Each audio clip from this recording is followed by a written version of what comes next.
انت مش من السويس فالفيديو ده ليك، لانك في الغالب ما تعرفش ايه اللي هيحصل يوم 24 اكتوبر. المحافظ بيوقد شعلة النصر، البلد بتتزين وعلى اتم استعداد عشان السويس تكون جاهزه لعيدها القومي. فرض النظر عن ان السويس على مدار التاريخ اللي بيمتد ل 4000 سنه كانت هي دايما حائط صد الدفاع عن مصر، بس اليوم ده بالذات الموضوع مختلف. ليه بقى؟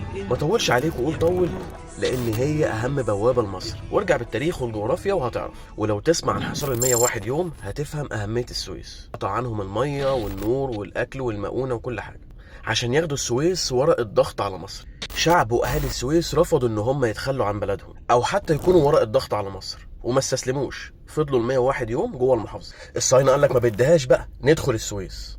اهالي السويس والمقاومة الشعبية حرفيا فشخوهم، هتكوا عرضهم، هزموهم.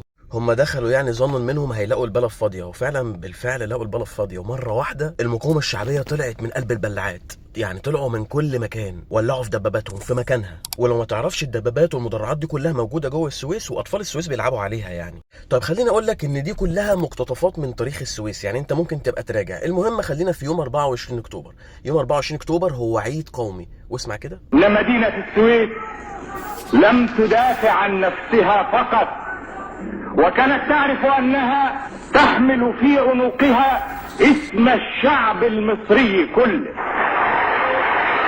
يوم 24 اكتوبر عيد قومي لمصر.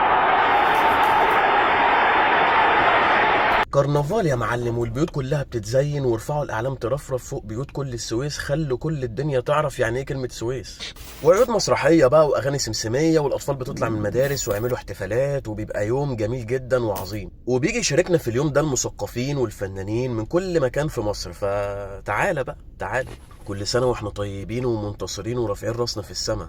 السويس بلد النضال والابطال، وتحيا مصر. ما تنساش بقى تعمل لي فولو بقى وسبسكرايب، وتخش على اليوتيوب كده تروق عليا كده ها